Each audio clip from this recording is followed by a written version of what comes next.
आजकल हर तरफ अयोध्या धाम की चर्चा जोरों पर है।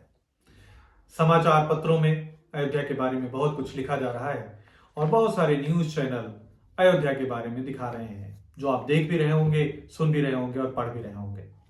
ऐसा माना जाता है कि महाराजा मनु ने अयोध्या धाम को बसाया था। अयोध्या की महिमा अपरंपार है। अयोध्या की महिमा को आप एक श्लोक के द्वारा समझ सकते हैं। अकारो ब्रह्म च प्रोक्तम, यकारो विष्णु रुच्यते, धकारो रुद्र रूपश्च, अयोध्या नाम वर्तते। अयोध्या में आ ब्रह्मा जी का स्वरूप है, या भगवान श्री हरि विष्णु है, और धा रुद्र का स्वरूप माना जाता है। इन्हीं तीन अक्षरों से मिलकर अयोध्या बना है।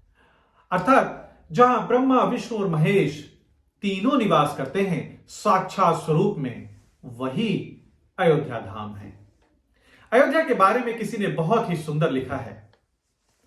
अयोध्या के बारे में लिखा गया है कि अवध मग कंकर पे कोटि रत्न वारे डारो, तीर्थो वारे डारो सरयू की धार पे, धवल धाम देखत ही अमरावती वारे डारो, वारो ध्रुधाम एक भूप के द्वार पे, सची रति सचीश अवध वासिन पर वारे डारो, वारो बैकुंठ अवध शोध के बिहार पे, और मंगलों मुदित वारो पर्व सर्वरीश वारो, कोटि काम वारो कौशलेश के कुमार पे।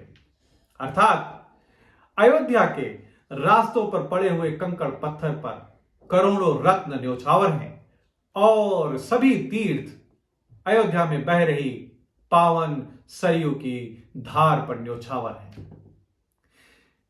जो पवित्र धरती है, पवित्र नगरी अयोध्या है, उस पर स्वर्ग की अमरावती और सदैव स्थिर रहने वाला ध्रुव लोक भी न्योछावर करने योग्य है।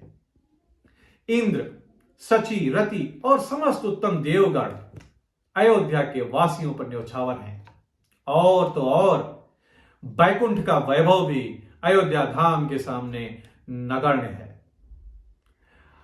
बहुत सारे करोड़ों कामदेव और सभी सुमंगल अयोध्या के जो कौशलेश कुमार हैं, मेरे आपके मर्यादा पुरुषोत्तम भगवान श्री राम हैं, उनके आगे फीके हैं।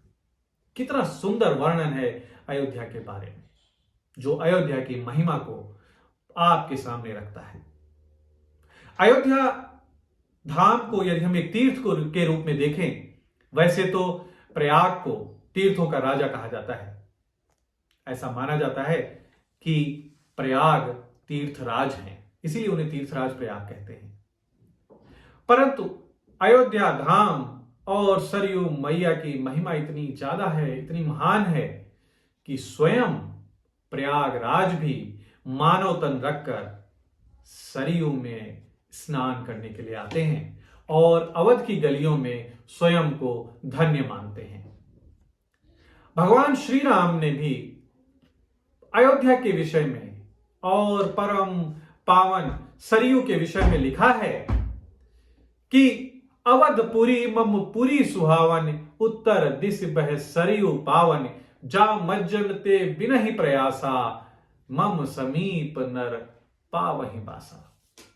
अर्थात परम सुहावनी अयोध्या नगरी के उत्तर दिशा में पवित्र सरयू नदी बह रही है, जिसके पवित्र जल में स्नान करने से ही मनुष्य मेरे समीप आ जाता है।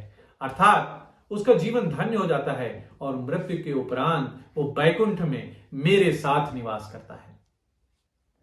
तो यदि आप अयोध्या जा चुके हैं, आपने पवित्र सरयू की धारा में स्नान किया है, तो आपका जीवन धन्य है। परंतु यदि आपको अभी तक ऐसा अवसर नहीं मिला है, तो आप अयोध्या जाइए। पवित्र अयोध्या धाम की धरती को की मिट्टी को अपने माथे पर लगाइए, उसकी धरती की चरण वंदना करिए। पवित्र सरयू नदी के जल में स्नान करिए और भगवान श्री राम के दर्शन करिए। आपका जीवन धन्य हो जाएगा। धन्य इसलिए भी क्योंकि भगवान श्री राम का जो दर्शन है वो अमोघ है। स्वयं भगवान श्री राम ये वचन देते हैं कि मोर दरस अमोघ जग माहे। तो उनके दर्शन से आपका कल्याण होगा, यह निश्चित है। अयोध्या की महिमा इतनी अपरंपार है कि स्वयं मां सरस्वती भी उसकी महिमा का वर्णन नहीं कर सकती है। मैंने एक छोटा सा प्रयास किया है अयोध्या की महिमा को आप तक पहुंचाने का, और मुझे आशा है कि मेरा यह प्रयास आपको पसंद आएगा। जय श्री राम।